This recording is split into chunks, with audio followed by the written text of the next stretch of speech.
Hi everyone. So my name is Japneet Sachdeva and this is my second YouTube video. So today we are going to discuss top 5 skills that you need to have to get a QA automation engineer role. And these skills will be helping you to get a guaranteed job, as well as if you are already having a job with the automation role. But if you grab these skills, then your CTC can boost up and it can go beyond 15 LPA as well.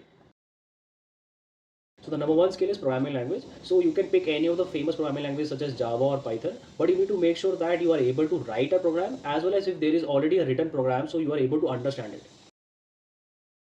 Number two skill is the most important skill that you're going to gain is functional testing libraries such as Selenium or Playwright that you can use to automate your web applications. Similarly, you can have Detox, APM to automate your mobile applications.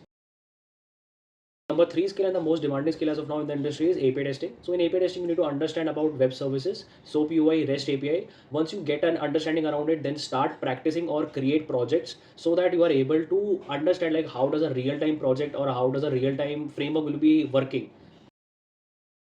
So following API testing will be the API automation. That is the fourth skill that you need to have. In API automation, you can use Postman tool to automate your API calls. Obviously, you will be using Postman tool to practice manual API testing.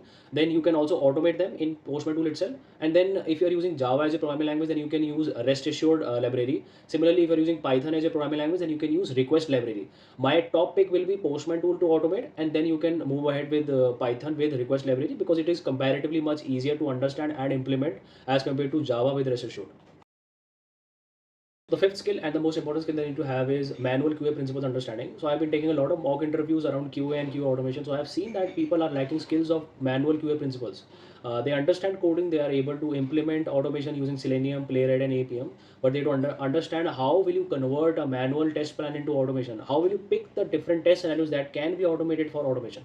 So if you are targeting high-paying jobs, then you need to understand the importance of manual QA principles. So these are the top 5 skills that I consider very important to gain as per the industry standards as of now. So if you are going to gain these top 5 skills, then I can assure you that you will be getting a sure shot job role in QA automation with a high-paying CTC. And if you want more such updates, then you can follow me on LinkedIn, as well as I'll be posting more such videos on my YouTube as well.